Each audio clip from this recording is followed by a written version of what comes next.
So let us sit back and have a little fun and flow with tarot for a moment. Hope everyone is doing well. Again, I am working with the Mahogany Tarot. Can you guys see this? I found this beautiful deck on Etsy, and it's created by Kashira Hickson, and it is the melanated version of the Rider Waite Tarot deck. So let's just flow here. I'm just gonna do a little shuffle just like that, just make it simple. And let's see, I'm going to pull. What have I pulled? Ooh, the Five of Swords. The Five of Swords. So let's see what the Five of Swords is talking about. Okay, sorry, I had to pause for a second. So we have the Five of Swords, okay? So the sword represents, we know that that represents air, okay? And so when we think of the element air, when we think of the element of air, when I think of the element of air, I immediately think about my voice. I immediately consider the power of what I say. That's also tied into the power of my desire, okay? And what I allow to come through. When we speak of our desires, many times, unfortunately, we tie our desires to what is present in our external environment. What is present in our external environment is other people.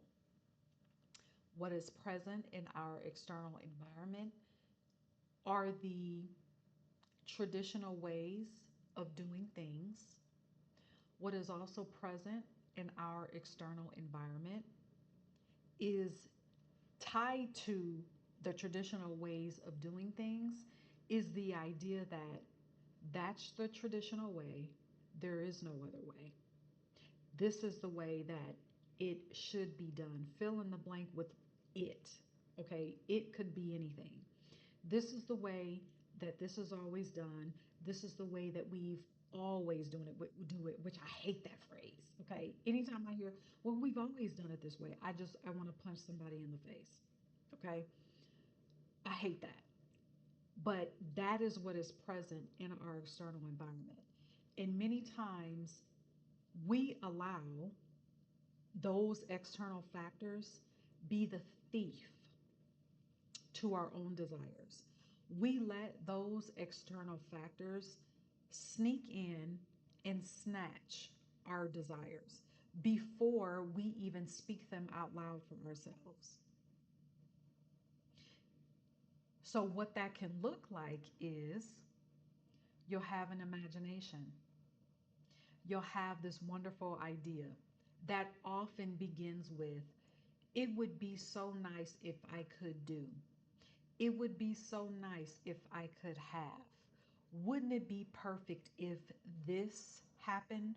Wouldn't it be fun if I could go here or go there or live here or live everywhere? And then we stop ourselves from even saying that out loud. Why? Because we have allowed those external factors that I just mentioned come in behind us and snatch it and say, nope, that doesn't belong to you. Nope. Have you seen anyone around you or anyone in your community have that? Have you seen anyone in your family have that? Have you seen anyone in your friendship circle have that? Those external factors sneak in and snatch your desire.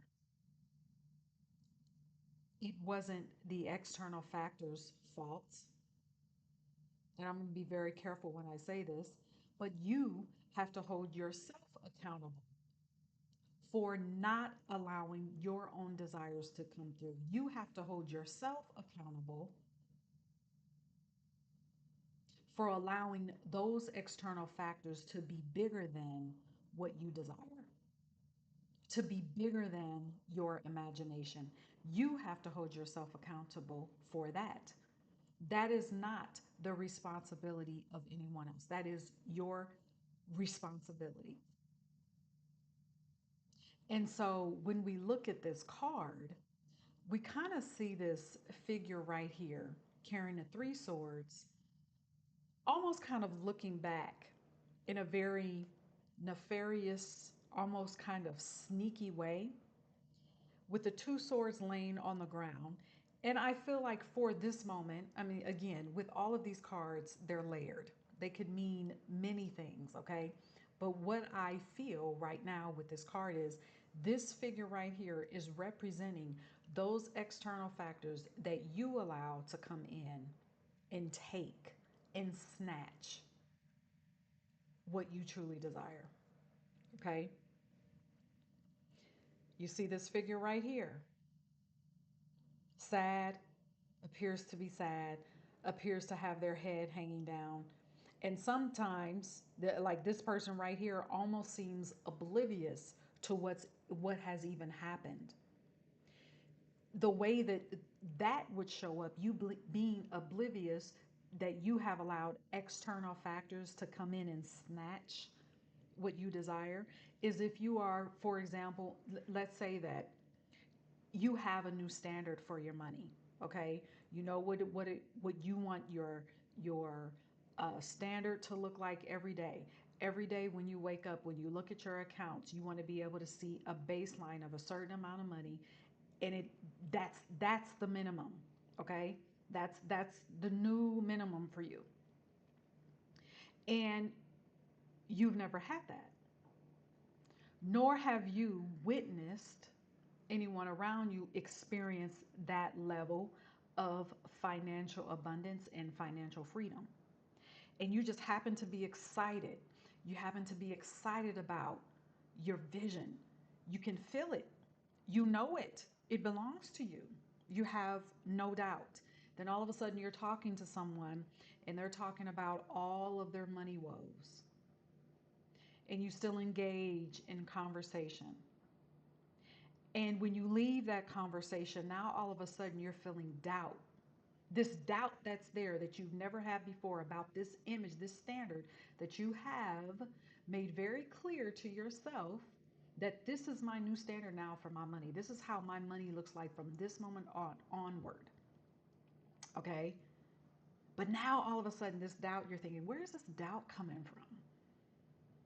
Why do I now feel like I want to water down my own desire? Where is this coming from? Why do I feel this doubt now? Why do I feel like I want to settle for less? It's because of that conversation that you didn't even know happened. But you're external because you allowed yourself to get entangled into what that other person, that other person's money story, that other person's financial freedom story, that other person's money experience. Your energy became entangled in that because as they were talking, you didn't pay attention to your own mind and to your own body.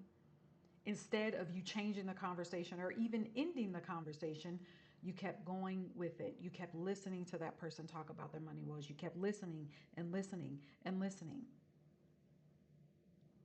All the while, all these thoughts were going in your mind. Oh, maybe I don't need as much money as I thought. Maybe, you know, maybe that was unrealistic. Maybe I just need to be thankful or grateful for what I have. Okay.